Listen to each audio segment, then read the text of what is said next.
Hello everyone, welcome to the channel science classes by Nikita ma'am. आज हम करेंगे revision of the chapter acid base and salts, जो हमने अभी अभी कंप्लीट किया है।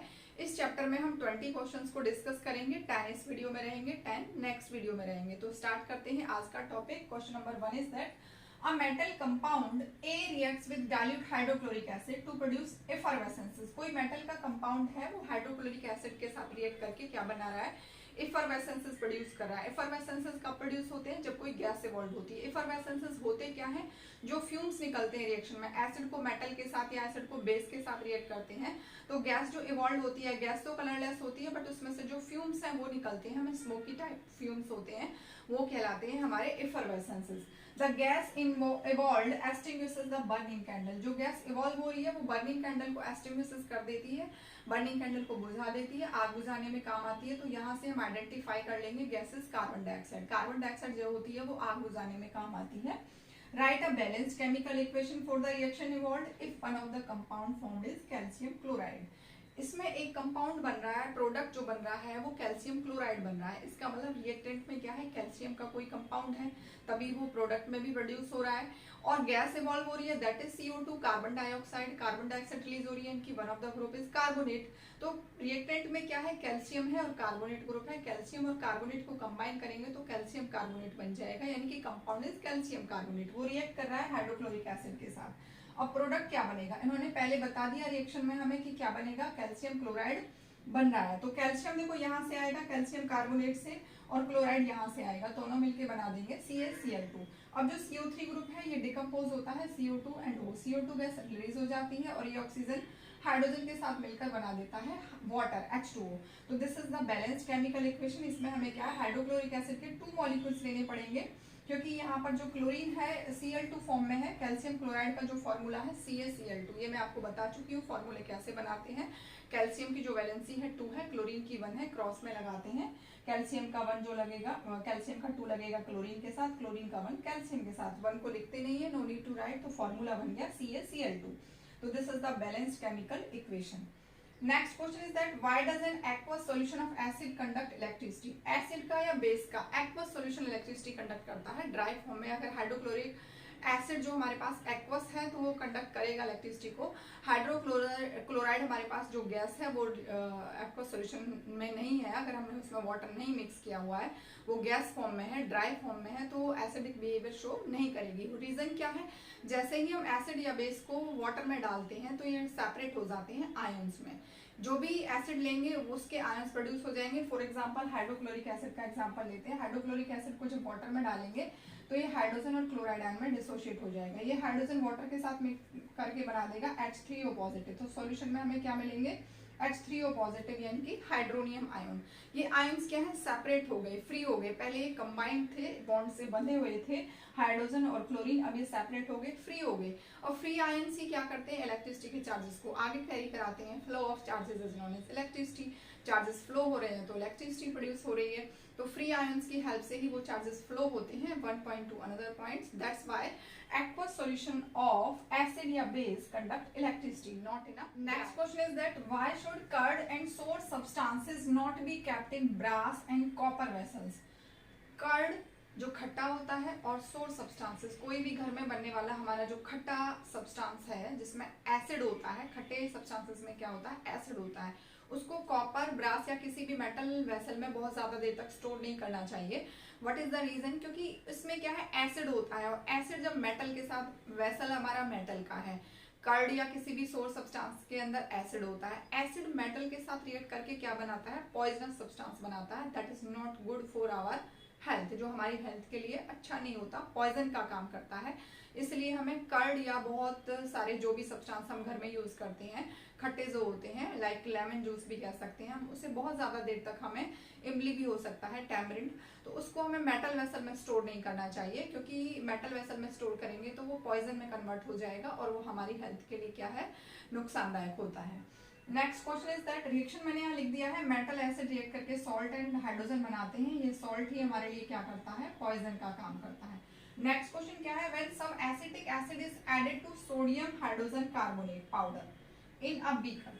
सोडियम हाइड्रोजन कार्बोनेट पाउडर क्या है, baking soda NaHCO3।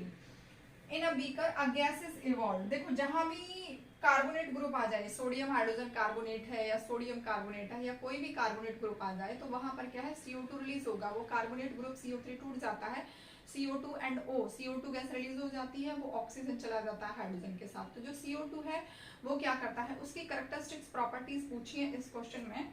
Which of the following statement is not true. Question is that not true, कौन सा सही नहीं है। क्वेश्चन को ठीक से रीड करना है, तभी हमें अच्छे से आंसर कर पाएंगे। तो one option is that turn lime water milky. ये लाइम वाटर को मिल्की बनाता है, CO2 लाइम वाटर को मिल्की बनाती है। जब कैल्शियम, लाइम क्या होता है, कैल्शियम हाइड्रोक्साइड, CaOH ट्वाइस। इसको जब CO2 के साथ रिएक्ट करते हैं तो ये क्या बनाता है, कैल्शियम कार्बोनेट बनाता है, प्लस इसमें वाटर भी बनता है। तो कैल्शियम कार्बोनेट क्या होता है, व्हाइट कलर का होता है, डिजोल्व नहीं होता है, व्हाइट प्रेसिपिटेट आउट हो जाता है, इसलिए क्या करता है, लाइम वाटर को मिल्की बना देता है। व्हाइट सब्सटेंस होने की वजह से, व्हाइट क्रिस्टल व्हाइट सब्सटेंस होने की वजह से कैल्शियम कार्बोनेट उस वाटर को मिल्कीनेस प्रोवाइड करता है। तो CO2 जो है बर्निंग कैंडल को भी जो है एक्सटिंग्विश करती है, बर्निंग स्प्लिंटर को एक्सटिंग्विश करती है, इनकी आग बुझाने में काम आती है, ये स्टेटमेंट भी करेक्ट है। लाइम वाटर को भी मिल्की बनाती है, ये स्टेटमेंट भी करेक्ट है।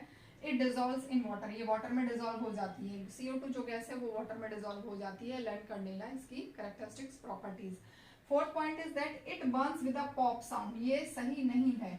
ये जो है CO2 के बारे में सही नहीं है, लेकिन आंसर हमारा क्या होगा, यही होगा। इसमें जो पूछा है विच इज नॉट ट्रू।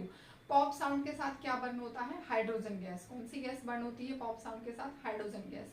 ये क्वेश्चन आते हैं पेपर में, which gas burn with a pop sound, या कोई भी रिएक्शन दे देंगे उसमें हाइड्रोजन इवॉल्व होगी और पूछ लेंगे कि कैसे आइडेंटिफाई करोगे। तो बर्निंग मैचस्टिक या बर्निंग कैंडल, बर्निंग स्प्लिंटर उसके पास लेकर जाते हैं। Hydrogen is evolving then it burns with a pop sound. ये पॉप जो है ऐसा पप जैसा जो है साउंड प्रोड्यूस करती है। तो CO2 के बारे में तीनों ही ऑप्शंस करेक्ट हैं। ये लाइम वाटर को मिल्की बनाती है, बर्निंग कैंडल को एक्सटिंग्विश कर देती है, वाटर में डिजोल्व हो जाती है, पॉप साउंड के साथ बर्न नहीं होती। This is the correct answer for the question, because हमें पूछा है which is not true. Next question, question number 5 is that what happens when sodium bicarbonate is heated. Sodium bicarbonate कहें या sodium hydrogen carbonate कहें, उसको heat करने पर क्या होगा, एक्शन ऑफ हीट देना है हमें। तो सोडियम बाइकार्बोनेट का फॉर्मूला होता है NaHCO3। हीट के लिए सिंबल बनाते हैं हम ट्राइंगल जैसा। हीट करने पर क्या होगा, वो sodium carbonate carbon dioxide and water में डिकम्पोज हो जाएगा। This is the most important question and the most important reaction of the chapter. इसको हीट करेंगे तो ये सोडियम कार्बोनेट में कन्वर्ट हो जाएगा, यानी कि ये बेकिंग सोडा है। ये बेकिंग सोडा डिकम्पोज होकर बना देता है वॉशिंग सोडा, और इसमें कार्बन डाइऑक्साइड गैस रिलीज हो जाती है। Next question number 6 is that why plaster of Paris should be stored in a moisture proof container. Plaster of Paris POP जो होता है उसको हमें मॉइस्चर प्रूफ कंटेनर में स्टोर करके रखना पड़ता है, जहां पर कोई मॉइस्चर नहीं है, कोई वाटर मॉलिक्यूल नहीं है, बिल्कुल ड्राई प्लेस में। क्यों ऐसा क्यों होता है, क्योंकि उसकी टेंडेंसी है जैसे ही उसको थोड़ा भी मॉइस्चर सराउंडिंग में मिलेगा वो मॉइस्चर गेन कर लेता है और दूसरे कंपाउंड में चेंज हो जाता है। फिर उसकी प्रॉपर्टी जो है फिजिकल केमिकल कंप्लीटली जो है चेंज हो जाती हैं। तो POP क्या होता है, CaSO4 half H2O, calcium sulphate hemihydrate. इसमें वाटर अगर मिक्स करेंगे तो कैल्शियम सल्फेट डाईहाइड्रेट बन जाएगा, जिप्सम में कन्वर्ट हो जाएगा, और जिप्सम जो है बिल्कुल हार्ड होता है, सीमेंट जैसा हार्ड हो जाता है। इनकी कहने का मतलब ये है कि POP को जब वाटर के साथ मिक्स करते हैं तो बहुत जल्दी ये सीमेंट जैसा हार्ड सब्सटेंस बना देता है, that is gypsum. Next question, question number 7 is that consider the following salt, sodium carbonate, sodium chloride, ammonium chloride, sodium acetate, potassium sulphate, ammonium sulphate. Which of these salts give acidic, basic and neutral solutions. कुछ salts दिए हुए हैं हमें और बताना है which salt is acidic, basic या neutral, यानी उनका pH निकालते हैं तो किसका एसिडिक आएगा बिलो 7, किसका बेसिक आएगा अबव 7 एंड किसका न्यूट्रल आएगा 7 आएगा। तो salts acidic, basic and neutral होते हैं, तो वो डिपेंड करता है कि स्ट्रॉन्ग एसिड और स्ट्रॉन्ग बेस को मिक्स किया है तो कंप्लीटली न्यूट्रल सॉल्ट बनेगा, pH उसका 7 आएगा। Strong acid and weak base लिया है, एसिड स्ट्रॉन्ग, जो भी स्ट्रॉन्ग लेते हैं उसी नेचर का सॉल्ट बनता है, तो सॉल्ट बनेगा एसिडिक नेचर का, pH 7 से नीचे आएगा और वो सॉल्यूशन कहलाएगा एसिडिक। अगर हमने बेस लिया है स्ट्रॉन्ग और एसिड लिया है वीक, तो बेसिक नेचर का सॉल्ट बनेगा, pH 7 से अबव आएगा और वो बेसिक सॉल्यूशन कहलाएगा। तो आइडेंटिफाई करने के लिए अब हमारे पास, हमें pH तो निकालना नहीं है, हमें क्वेश्चन का आंसर कैसे करना है, हमें इसको ब्रेक डाउन कर लेना है। फर्स्ट वाला जो पार्ट है वो कहाँ से आता है, बेस से, और इसका पीछे वाला पार्ट है वो एसिड से आता है। लेकिन जहां भी आपको एसिटिक एसिड वाला ग्रुप दिख जाए वहां पर वो एसिड वाला पार्ट आपको आगे मिलेगा। मैं पहले क्लियर कर देती हूँ, दिस इज CH3COONA। मैंने अभी आपको बताया कि फर्स्ट वाला पार्ट कहाँ से आता है, बेस से। लेकिन देखो इसमें क्या है, रिएक्शन जो बॉन्डिंग है ऑक्सीजन और सोडियम के बीच में, इस बॉन्डिंग को दिखाने के लिए इसको ऐसे लिख दिया है, सोडियम को हम आगे भी लिख सकते थे। तो इसमें जो फर्स्ट वाला पार्ट है ये एसिड से होता है, CH3COOH, ये एसिड है, एंड सोडियम हाइड्रोक्साइड इसमें क्या है, बेस है। ये वीक एसिड है, acetic acid, and sodium hydroxide क्या है, स्ट्रॉन्ग बेस है। तो ये क्या है, बेसिक नेचर का सॉल्ट बनेगा। तो 1 बाय 1 क्लियर कर लेते हैं। एसिडिक सॉल्ट क्या है, एसिडिक सॉल्ट कौन से होंगे, अमोनियम क्लोराइड। अमोनियम क्लोराइड में देखो ammonium hydroxide NH4OH weak base है, और हाइड्रोक्लोरिक एसिड स्ट्रॉन्ग एसिड है, तो ये एसिडिक नेचर का सॉल्ट है। सेम हियर, यहाँ पर अमोनियम हाइड्रोक्साइड एक वीक बेस है, एंड H2SO4 सल्फ्यूरिक एसिड एक स्ट्रॉन्ग एसिड है, इसलिए एसिडिक नेचर का सॉल्ट है। तो ये जो दो सॉल्ट है, ammonium chloride, ammonium sulphate, acidic nature के सॉल्ट हैं। बेसिक नेचर के सॉल्ट होंगे, इसमें क्या है, Na2CO3। Na2 first part base से आता है, sodium hydroxide, NaOH is a strong base, and CO3 कहाँ से आएगा, H2CO3, ये वीक एसिड है, कार्बोनिक एसिड। तो ये बेसिक नेचर का हो गया, क्योंकि यहाँ पर सोडियम हाइड्रोक्साइड क्या है, स्ट्रॉन्ग बेस इन्वॉल्व है। ये मैंने अभी आपको एक्सप्लेन कर दिया है। CH3COONA sodium acetate, acetic acid क्या है, वीक एसिड है, and sodium hydroxide strong base है, तो ये बेसिक नेचर सॉल्ट की कैटेगरी में आएगा। न्यूट्रल सॉल्ट जिसमें दोनों ही स्ट्रॉन्ग है, NaCl सोडियम हाइड्रोक्साइड होगा इसमें बेस जो कि स्ट्रॉन्ग है, HCl हाइड्रोक्लोरिक एसिड जो कि स्ट्रॉन्ग एसिड है, दोनों ही स्ट्रॉन्ग होंगे, एसिड भी और बेस भी। तो ये बनेगा कंप्लीटली न्यूट्रल सॉल्ट, और pH इसका 7 आएगा। K2SO4 पोटेशियम हाइड्रोक्साइड भी एक क्या है, स्ट्रॉन्ग बेस है, and sulphuric acid H2SO4, SO4 कहाँ से आया, सल्फ्यूरिक एसिड से, एंड K2 कहाँ से आया, पोटेशियम हाइड्रोक्साइड से। पोटेशियम हाइड्रोक्साइड स्ट्रॉन्ग बेस है, सल्फ्यूरिक एसिड स्ट्रॉन्ग एसिड है, दोनों के मिलने से बनेगा कंप्लीटली न्यूट्रल सॉल्ट, और pH आएगा 7। तो ये आइडेंटिफाई हो गया हमें, एसिडिक सॉल्ट्स होंगे, बेसिक सॉल्ट कौन से होंगे, एंड न्यूट्रल सॉल्ट्स कौन से होंगे। Question number 8 is that what happens when a concentrated solution of sodium chloride, यानी कि ब्राइन सॉल्यूशन, सोडियम क्लोराइड का जो एक्वस सॉल्यूशन बनाते हैं that is called brine solution. Learn कर लेना, इसको क्वेश्चन आएगा 1 मार्क्स में।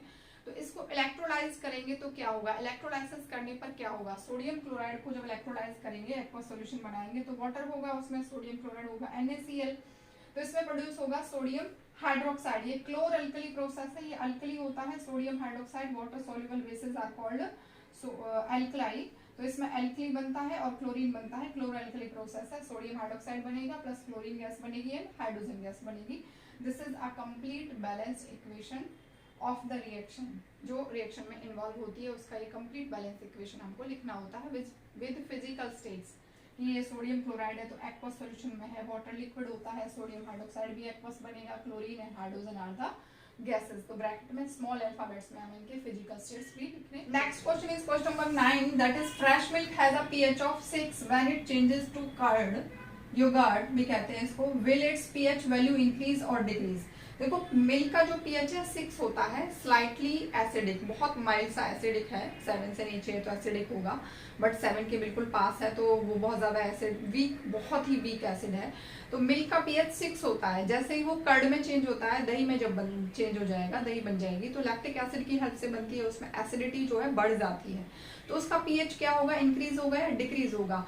उसकी एसिडिटी बढ़ गई लेकिन pH क्या है, इनवर्सली प्रोपोर्शनल है एसिडिटी के, pH क्या होगा, डिक्रीज होगा, क्योंकि 0 to 3 pH अगर है तो वो क्या है, स्ट्रॉन्ग एसिड है, और 4 to 6 है तो वो क्या है, वीक एसिड होता है। तो एसिडिटी उसकी बढ़ रही है, इनकी pH क्या होगा, उसका डिक्रीज हो जाएगा, बिलो 6 हो जाएगा, जब वो किस में कन्वर्ट होगा, कर्ड में, below 6। Question number 10 is that which chemical injected when, हमारी बॉडी में कौन सा केमिकल जाता है जब आंट स्टिंग करती है, आंट जो है रेड आंट लाल चींटी काटती है, तो कौन सा जो है केमिकल जाता है बॉडी में, that is formic acid.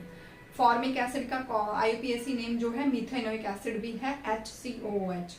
And wasp sting, wasp का जो स्टिंग होता है, येलो वास्प जो होता है उसका स्टिंग जो होता है वो क्या रिलीज करता है, बेसिक सीक्रेशन रिलीज करता है। तो बेस रिलीज होगा, बेस जाएगा हमारी बॉडी में अगर वास्प ने स्टिंग कर लिया है, आंट स्टिंग करती है तो एसिड जाता है। तो इनकी रेमेडी के लिए क्या करना है, तो आंट स्टिंग करती है तो इसके लिए हमें बेकिंग सोडा अप्लाई करना है। और वास्प स्टिंग करता है तो इसका बेस है, बेस के लिए acid, weak acid. Weak acid क्या है? विनेगर जो होता है हमारा, एसिटिक एसिड, वो हमें अप्लाई करना है। ये इनके सॉल्यूशन के लिए है। इंजेक्ट कौन सा होता है केमिकल? आंट स्टिंग करती है तो एसिड, वास्प स्टिंग करता है तो बेस। इस वीडियो में इतना ही, मिलते हैं नेक्स्ट वीडियो में।